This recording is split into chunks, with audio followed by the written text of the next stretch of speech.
Assalamualaikum warahmatullahi wabarakatuh.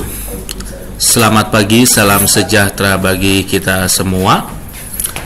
Pada pertemuan ke-7 ini, inisiasi ke-7 ini, kita akan membahas mengenai etika jabatan. Capaian pembelajaran setelah mempelajari materi ini, mahasiswa dapat memahami dan menjelaskan dilema etika jabatan dan motivasi pelanggaran etika jabatan. Oke, kampun. Untuk kegiatan belajar 1, dilema etika jabatan. Selama dekade reformasi, peningkatan dramatis dalam perilaku tidak etis para pejabat pemerintah dapat disaksikan di semua tingkatan. Silahkan pelajari berbagai kasus pelanggaran etika jabatan. Kemudian pahami pula berbagai kendala dalam penanganan pelanggaran etika jabatan. Antara etika administrasi pemerintahan dan etika jabatan terkadang tumpang tindih. Hal itu karena yang melaksanakan perbuatan pemerintah dalam kenyataannya adalah para pejabat yang mempunyai kedudukan sebagai individu tertentu dengan segala sifat fisik dan psikisnya sendiri, dan sekaligus sebagai warga masyarakat yang justru tidak terpisah dari anggota masyarakat yang lainnya. Etika jabatan itu sendiri adalah pedoman perbuatan atau tingkah laku pribadi dan kewajiban moral pejabat dalam hubungannya dengan bawahan atau sejawat sebagai sesama pegawai atau pejabat lainnya, atasan dan masyarakat dengan tekanan pada sifat baik dan buruk, patut atau tidak patutnya.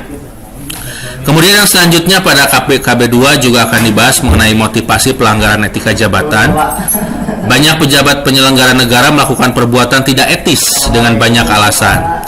Silakan pelajari bentuk-bentuk perbuatan tidak etis etika penyelenggara negara. Kemudian pelajari pula faktor ketidaktahuan akan hukum, kode etik, dan kebijakan prosedur. 8. Bentuk penyimpangan perbuatan yang tidak etis yang sering dilakukan oleh para penyelenggara negara atau nigro dan nigro. Alasannya yaitu itikat baik, ketidaktahuan akan hukum, dan lain sebagainya. Yang pertama yaitu adalah ketidakjujuran atau dishonesty. Nah, seringkali para pejabat di kita itu memiliki hal yang ketidakjujuran, mungkin dikarenakan untuk mencapai sebuah jabatan tertentu itu memang dilakukan dengan tidak jujur. Nah, alangkah lebih baiknya memang secara kedudukan dan seharusnya juga memang dia itu adalah diperoleh dengan cara-cara yang baik. Seperti itu. Kemudian yang kedua adalah perilaku yang buruk atau unethical behavior. Di sini dikarenakan mungkin para pejabat tersebut memiliki perilaku awal yang memang tidak baik gitu, seperti itu. Dalam artian seperti penyimpangan-penyimpangan, ketidaksopanan dan lain sebagainya. Kemudian yang selanjutnya adalah yang mengabaikan hukum. Nah, ini yang mengabaikan hukum mungkin karena ketidaktahuan, atau mungkin yang kedua dia tahu sebenarnya kan, tapi ingin melakukan pelanggaran hukum. Kemudian favoritisme dalam menafsirkan hukum, dalam artian ketika menafsirkan hukum, apabila hukum tersebut memiliki dikotomis, maka dia itu akan dalam artian dia menerjemahkan sebuah hukum itu sesuai dengan keinginannya, sesuai dengan apa yang dia untungkan, seperti itu. Kemudian perlakuan yang tidak adil terhadap pegawai, dalam artian pegawai yang baik secara finansial terhadap dia, maka dia jabatannya akan cepat naik. Nah, tapi yang tidak itu tidak akan cepat naik, itu seperti itu, walaupun kinerjanya baik. Nah, yang seperti itu tidak boleh dilakukan. Jadi melihat berbasis kinerja, untuk kenaikan pangkatnya berbasis kinerja, sehingga nanti apabila dia menjadi seorang pembuat kebijakan, policy decision maker, jadi dia itu akan membuat kebijakan yang adil untuk semua kalangan. Kemudian yang selanjutnya adalah inefisiensi bruto. Kemudian yang selanjutnya adalah menutupi kesalahan dan gagal menunjukkan inisiatif. Jadi ada yang melakukan pembenaran terhadap perbuatan-perbuatan, kalau dilihat secara norma apapun, asas apapun, itu adalah perbuatan yang salah. Alasan hal tersebut itu kebanyakan adalah mereka berasal karena itikat baik yang tidak ada, bahkan karena ketidaktahuan hukum, tidak memahami tentang kode etik, kebijakan prosedur, egoisme dari masing-masing pejabat, ada keserakahan, ada kewenangan dan ada kekuasaan. Bahkan kalau dilihat dari konvensi Palermo, saya contohkan adalah korupsi. Korupsi itu adalah extraordinary crime atau kejahatan yang luar biasa. Jadi untuk penegakannya juga harus ada yang disebut dengan optimum remedium. Dalam artian adalah harus tindakan-tindakan preventif dan tindakan-tindakan kuratif yang memang harus dilakukan secara maksimal untuk menghilangkan hal tersebut. Kemudian pada modul yang selanjutnya yaitu kita akan membahas mengenai kode etik penyelenggara negara dan kode etik pegawai negeri sipil. Capaian pembelajaran setelah mempelajari modul ke-8 ini, mahasiswa dapat memahami dan menjelaskan kode etik penyelenggara negara dan kode etik PNS. Nah, di sini silakan Anda mempelajari norma-norma etika penyelenggara negara. Untuk menguatkan pemahaman Anda, bacalah Undang-Undang Etika Penyelenggara Negara.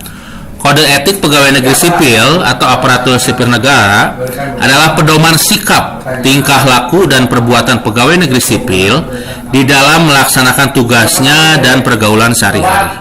Jadi dalam pergaulan sehari-hari dia itu harus ada panduan-panduan yang akan mengantarkan mereka untuk menjadi orang yang baik.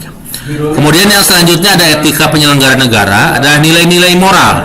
Dalam artian harus yang berakhlak mulia, tepat janji, jujur, adil, arif, disiplin, taat hukum, tanggung jawab dan akuntabel, sopan santun, kehati-hatian dan kesetaraan. Dari semua nilai-nilai moral tersebut itu harus dimiliki oleh penyelenggara negara. Dalam artian mereka menjalankan hal tersebut itu harus ada internalisasi dan harus ada bentuk implementasi yang nyata terhadap nilai-nilai tersebut sehingga tidak ada paksaan dari pihak manapun untuk menjalankan nilai tersebut.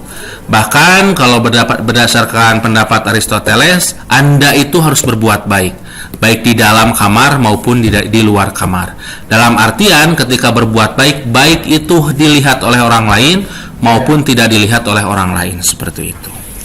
Kemudian yang selanjutnya, mereka banyak yang melanggar norma etika, sanksi moral, dan sanksi administratif. Seperti itu. Kemudian nanti ada penegakan etika penyelenggara negara dan kode etik PNS.